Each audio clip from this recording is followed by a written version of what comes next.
UP का मुरादाबाद पूरी दुनिया में पीतल नगरी के नाम से जाना जाता है। यहाँ के पीतल के उत्पाद देश विदेश में एक्सपोर्ट किए जाते हैं, तो वहीं अब यहाँ के पीतल के कारोबार को ग्रहण लग गया है।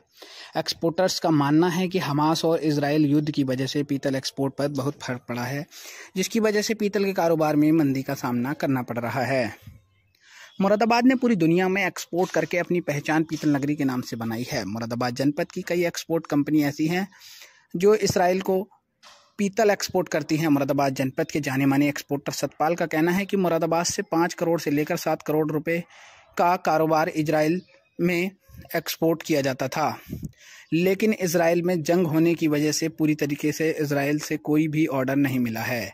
ईपीसीएस से जुड़े एक्सपोर्टर सतपाल का कहना है कि मुरादाबाद से डेकोरेटिव आइटम दुबई एक्सपोर्ट किए जाते थे, जिसमें दुबई एक्सपोर्ट किए जाने के बाद तमाम प्रोडक्ट मिडल ईस्ट दुबई में बैठे हुए होलसेलर वहां से सप्लाई करते थे। इस युद्ध का असर आने वाले वक्त में बहुत सीरियस दिख रहा है।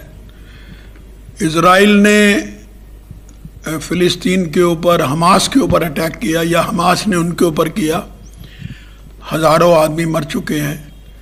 जो गिनती ये दे रहे हैं ये 5,000 के करीब है, मगर मरने वालों की संख्या हो सकता है कि 5-10 हज़ार हो।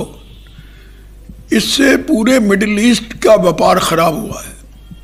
तेल की प्राइस बढ़ी है, स्टॉक मार्केट गिरी है, रेगुलर गिर रही है, और 68,000 से घट के 65,000 आ गई।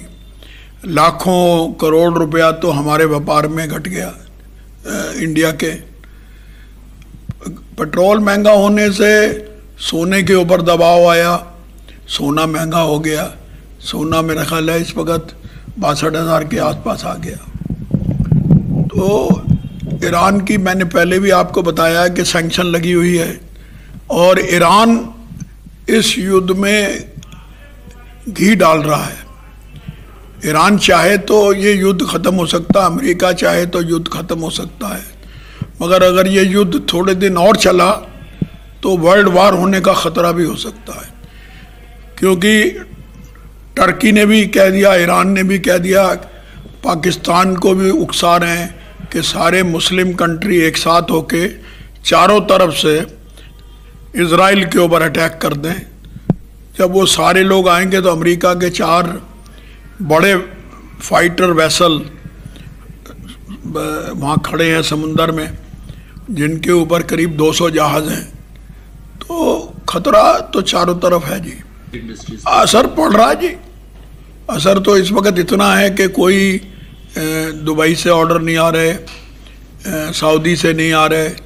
मैं सऊदी अभी होके आया हूँ, सऊदी से ऑर्डर नहीं मिल रहे, और ईरान का तो काम करीब करीब बंद ही है। सूडान भी इसमें, कई सारे कंट्री जो सराउंडिंग में है, वो खाली फ़िलिस्तीन का ही झगड़ा नहीं है। मगर हमारे मोदी जी ने कमाल कर दिया। कल मानवीय सहायता के लिए उन्होंने बड़े जहाज़ भर के दवाइयाँ और खाने पीने और टेंट, आगे मौसम ख़राब आ रहा है, सर्दी का आएगा और 1 महीने बाद ठंड शुरू हो जाएगी, तो गरीब आदमी मर रहा है। 50% डाउनफॉल कम से कम। पर रशिया और यूक्रेन का युद्ध ही नहीं ख़त्म हुआ। 30% दुनिया में फूड सप्लाई यूक्रेन करता था और रशिया करता है फूड की सप्लाई। गेहूँ सबसे ज़्यादा दुनिया में इन 2 कंट्रीज़ में है। इंडिया में भी गेहूँ बहुत होती है, बट हमारे यहाँ पॉपुलेशन बहुत है, हमें तो अपना स्टॉक रखना है। हम 1-2 साल का स्टॉक रख के चलते हैं।